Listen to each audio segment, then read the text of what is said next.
तर राम मित्रांनो, स्वागत आहे तुमचं यशोदा सीड्स या आपल्या शेतीविषयक यूट्यूब चॅनलमध्ये। शेतकरी मित्रांनो, आज आपण कापूस लागवड उत्पादक शेतकऱ्यांसाठी अतिशय महत्त्वाची आणि तातडीची माहिती तुमच्या समोर घेऊन आलोय। लक्षात घ्या, कापूस पिकाची लागवड मराठवाडा, विदर्भ आणि पश्चिम महाराष्ट्रातील काही भागामध्ये होते, पण कापूस पिकाची लागवड केल्यानंतर पुढील नियोजनाचं काय? तर यशोदा सीड्स तुमच्या समोर घेऊन आलेले आहे। कापूस पिकाला पहिली महत्त्वाची फवारणी कधी करावी आणि कोणती करावी, आणि ही पहिली फवारणी कापूस कपाशीला केल्यामुळे होणारे जबरदस्त फायदे यासाठी आधी यशोदा सीड्स या आपल्या शेतीविषयक यूट्यूब चॅनलला सबस्क्राईब नक्की करायचं। तर शेतकरी मित्रांनो, लक्षात घ्या, कापूस पिकाची आपण लागवड केल्यानंतर कापूस पिकाच्या भरघोस उत्पादन वाढीसाठी जे नियोजन करत असतो, तर त्यातलं महत्त्वाचं नियोजन येतं तर ते फवारणीचं। आणि फवारणी करते वेळी कापूस पीक बरोबर आपलं 25 ते 30 दिवसांच्या दरम्यान होईल। लक्षात घ्या, कपाशी 25 ते 30 दिवसांच्या दरम्यान होईल त्यावेळेस ही पहिली महत्त्वाची फवारणी करायची। मग ही फवारणी करते वेळी नेमकी नियोजन कसं करायचं आहे? तर सुरुवातीला काय होतंय, रसशोषक किडींचा अटॅक तुमच्या कपाशीच्या कोवळ्या पानांवर होतो। लक्षात घ्या, परिणाम पानं चावली जातात आणि पिकामध्ये अन्नद्रव्यांची कमतरता दिसून येते।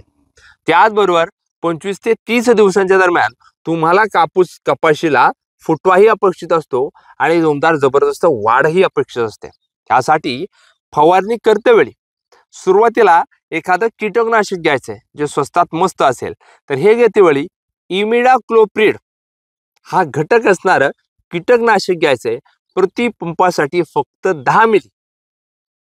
तर यामध्ये आपल्याला एखादं टॉनिक घ्यायचं आहे। हे टॉनिक काय घ्यायचं आहे? जोमदार जबरदस्त वाढ झाली पाहिजे, फुटवाही निघाला पाहिजे आणि पांढऱ्या मुळ्यात ह्या देखील डेव्हलप झाल्या पाहिजे कपाशीच्या। त्यासाठी घेते वेळी आपल्याला सीवीड प्लस मायक्रोन्यूट्रन ॲमिनो हा घटक असणारा एखादं टॉनिक प्रति पंपासाठी फक्त 30 मिली याप्रमाणे। तर यामध्ये कपाशीचा जोमदार जबरदस्त फुटवा, भरपूर फांद्या लागल्या पाहिजे, यासाठी आपल्याला NPK घटक असणारं खत 19-19-19 प्रति पंपासाठी 100 ग्रॅम। लक्षात घ्या, आणि यामध्ये ही संपूर्ण औषधं जबरदस्त लागू पडतील आणि एकंदरीतच कपाशी डेव्हलप होईल। ह्या औषधामध्ये घ्यायचे आपल्याला सिलिकॉन प्रति पंपासाठी फक्त 5 मिली। लक्षात घ्या शेतकरी मित्रांनो, ही औषधं मी तुम्हाला सांगितले, जो आपला बॅटरी पंप असेल 15 लिटरचा 20 लिटरचा, यामध्ये घ्या आणि फवारणी करा 25 ते 30 दिवसांच्या दरम्यान कापूस पीक असेल।